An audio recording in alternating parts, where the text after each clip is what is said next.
Fallout Ghouls are one of the most iconic things in the entire franchise.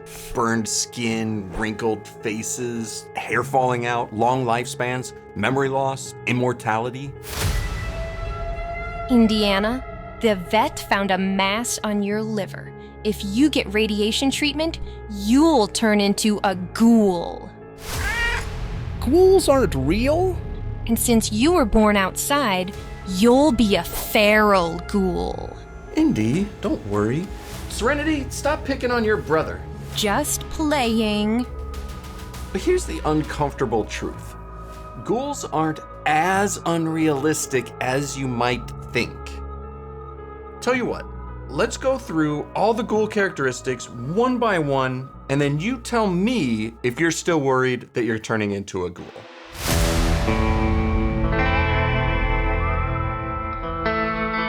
First, let's clear up a massive misconception. Radiation does not work like a magic mutation beam. It doesn't give you powers, it doesn't selectively improve traits. It does do one thing very efficiently. It damages cells. Specifically, it damages DNA. High doses of radiation can cause cell death, tissue damage, burns, and organ failure in severe cases. Low or moderate dosage over time increases the risk of cancer. So radiation is like aging, but speed running. Exactly. Radiation accelerates biological wear and tear, which brings us to the first ghoul trait.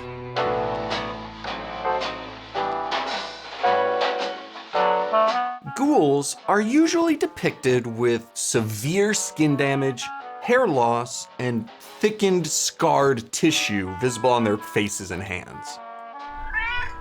I don't want to look like a sphinx.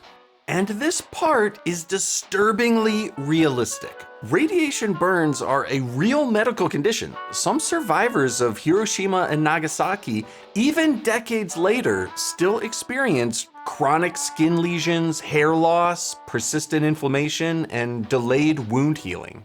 Radiation damages the basal layer of skin, where new cells are made. When that regeneration process breaks down, you can't heal normally. You scar, the skin hardens, and overall you degrade. Indiana's fur is getting a lot thinner than my luxurious coat. Don't worry, buddy, you still got a lot more left than me.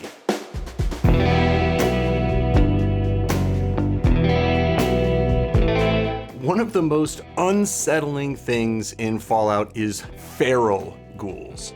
Former people who lost their memory, personality, higher reasoning, and are now just aggressive, like really fast zombies.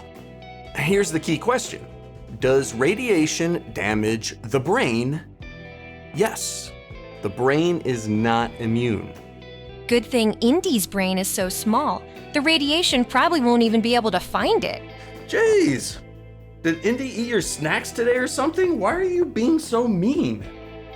Radiation exposure can cause cognitive decline, memory impairment, personality changes, and reduced executive function. This is documented in radiation therapy patients and nuclear accident survivors. So feral ghouls are just neurological damage? In reality, it wouldn't look anything like instant madness. It would be gradual, confusing, frustrating. People losing parts of who they were. Fallout exaggerates this for gameplay and the TV show, but the direction is grounded in reality.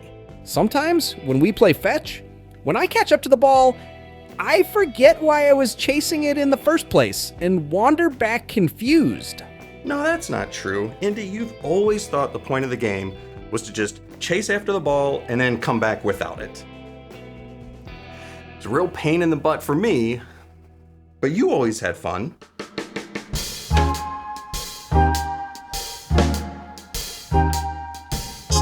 I'm almost 15 years old. Don't ghouls live really long lives? Here's where Fallout pushes things further. Ghouls can live for centuries. Radiation would not make you immortal.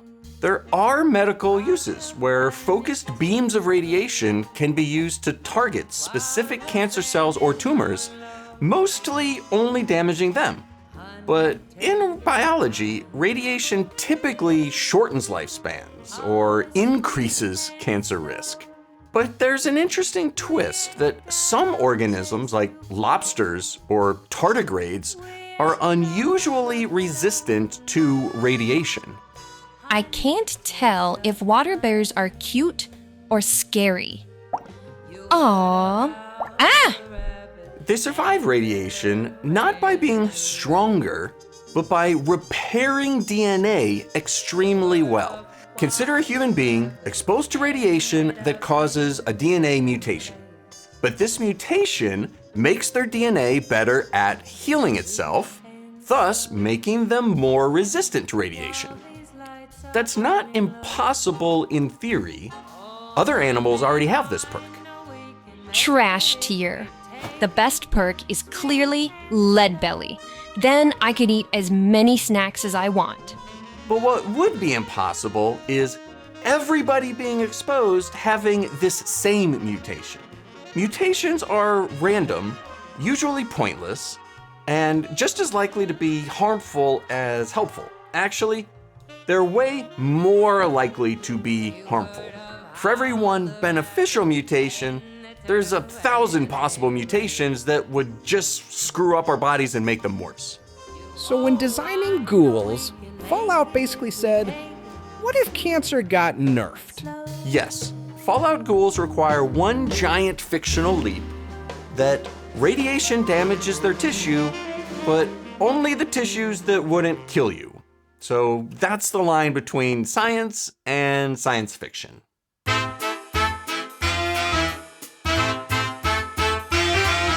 Another thing Fallout actually gets right. Ghouls themselves aren't radioactive hazards. What about glowing ones? Aha! Exception that proves the rule. That expression makes no sense. Radiation exposure wouldn't make you contagious. You get hit by zoomies and you yourself get damaged, but that's it. You would only be a danger if you ingest a radioactive contamination. Radioactive materials would be inside you that continually add to not only my own exposure, but also the exposure of everyone around me. So I can still sit on laps? Yes, you still retain lap privileges. We take turns. The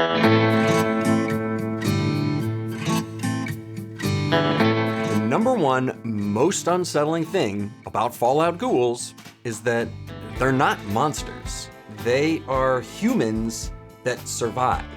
Indy, the biopsy was negative. You aren't getting radiation. Oh, then can I get power armor from everything? No, that's ridiculous. Maybe. You should watch our Severance video next. It's all about real-world brainwashing. You'll love it.